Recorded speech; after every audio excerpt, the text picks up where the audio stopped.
Welcome back from the break. Now, there's some interesting dynamics that we're going to be talking about. The news coming up that Sonako is going to be doing with Deen TV. I also found out that she had heart surgery, mid-20s, heart surgery. There's a story here. Sonako, I need to know more about this. It's not very often that we see people with heart surgery at your age. Oddly enough, the other day in the office, I did notice something. There was a little bit of a scar on top here somewhere. Yes. But I didn't want to ask. But the fact that you said during the break, ask me about the heart surgery. I want to know all about it. Well, thank you for bringing it up, but I just need to let you know, it was when I was a baby that I had the heart surgery. I was very, very small, you know. So it wasn't like yesterday, you know.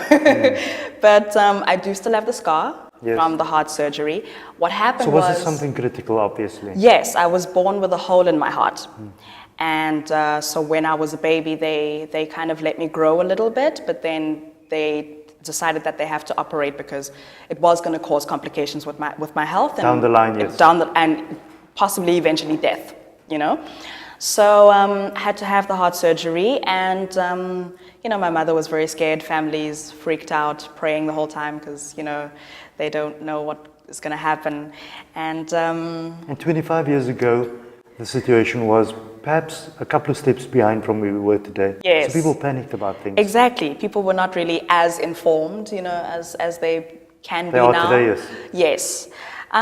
So yeah, I had the heart surgery, and now I am as fit as a fiddle and normal like everyone else. So there are no remnants of this operation at all besides the scar?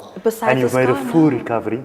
Made a full recovery. I am as healthy as anybody else my age. But I think it really is a reminder again to appreciate life. Yes. It's a reminder, yes. Yes. I mean, you know, because I believe you should never hide a scar because it's proof of something that could have killed you but didn't kill you, that you survived from. This is another thing, Sonako. What we did in the past, they are scars.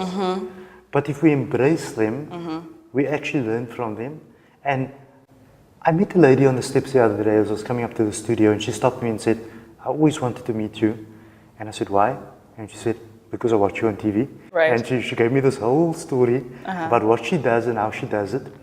And she's into healing and those kind of things. And she spoke to me for about half an hour on the steps up, telling me about, you know, when you make mistakes and they're your past. If you embrace your shadows, she called it your shadows. Yes. You embrace your shadows, and what happens is you become free. You become free because now nobody can say, I know something about you that no one knows.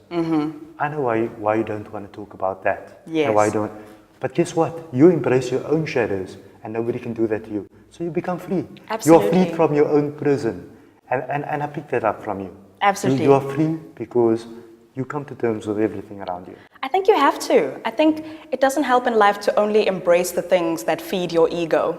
Right? Correct. We all have a history, we all have a past, we all have scars, whether they are physical, mental, emotional, spiritual.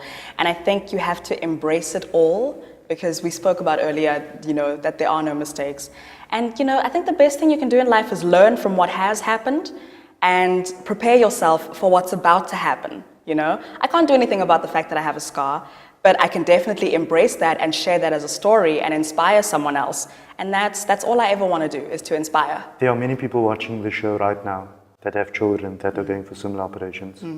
And perhaps this is a message to them, that you can turn out to be like Sonako one day. You absolutely Positive, past it, and that's what life's all about. The news is coming up, and the big news is that you're going to be on the news. Yes. So it was a long road for us looking at news presenters. They're not the easiest people to find. It's a specific art, it's a specific delivery, and a specific method of doing things. How do you feel getting into the news and making the news?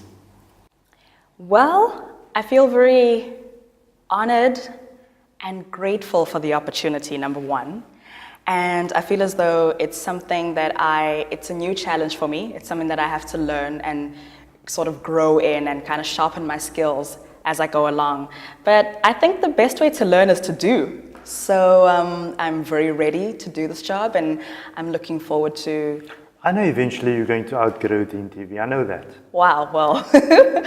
I come to terms with those things because there are bigger broadcasters around. But for me, it's important to play that role in that path.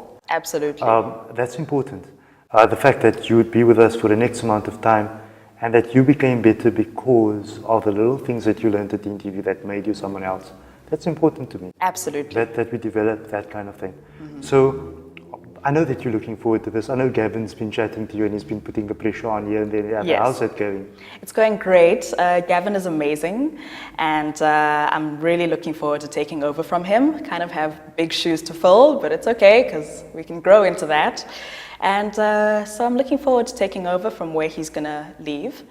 And the last couple of days, we also see you busy with trying to deal with editorial, yes, scripting for the news and correct, all those kind of things. Yes. That's a bit of a challenge, but how are you finding it? Do you find that dealing with the news itself makes you maybe more informed? I think it makes me more informed, but it also kind of allows me to open up my brain and say, okay, there's so much happening in the world beyond my life, beyond our lives, and it's so interesting to be able to have different points of view on the news, on what's happening in the world, on current affairs. And you just open up your mind and you're able to think about so many issues in such an informed way, but also not just one-sided. And you can kind of look at different perspectives of different things. And you can chat. It makes you philosophical. It makes you philosophical, and you can share with people. You can have intelligent conversations and even inspire people, yes, to also be aware of what's going on around them and around the world. And I think it's great. I mean, by 10 a.m., I know what's happening all around the globe. Exactly. So I think that's a wonderful experience. It's a lovely skill, to be able to start improvising a conversation with anybody because I know the news. Correct, yes. Yes. Sonaka, we all travel long roads in our lives and we go through many things, but when that happens, there are people around us that help us go through those things. The ups, the downs, and the issues, and the trivial issues, and the good and the bad. Mm-hmm. Who's that person for you? Well, that would be my mother. I think... Do you have a message for her?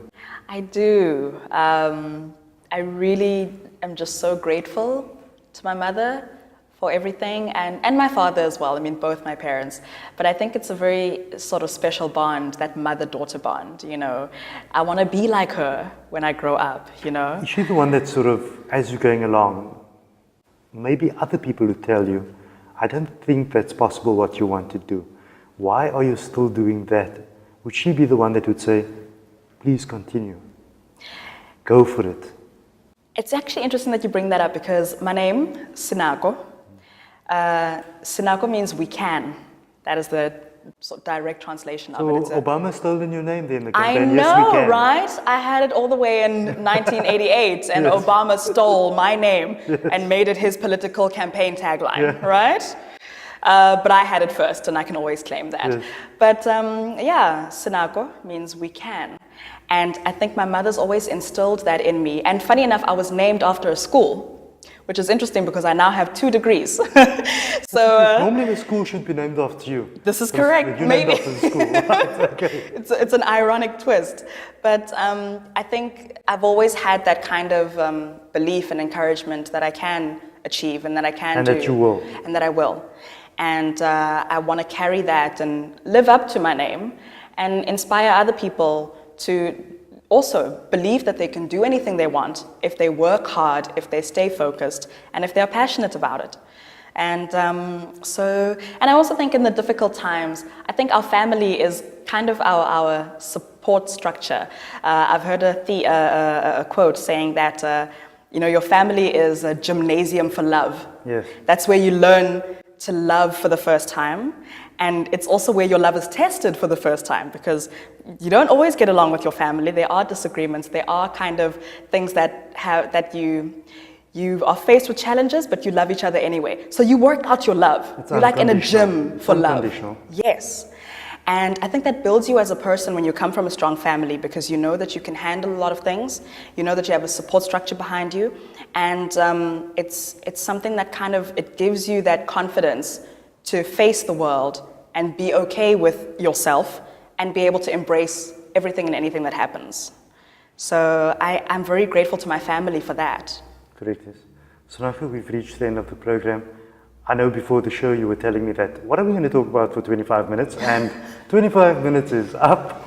And it seems like down the line, I've got to catch up with you again. Thank you for joining me today. Look forward to seeing you again soon. Thank you so much for having me. Well, that's Sonako, and a bit of a biography. Some of the things she never thought she was going to tell me, she's told me, as usual. Until next time, goodbye.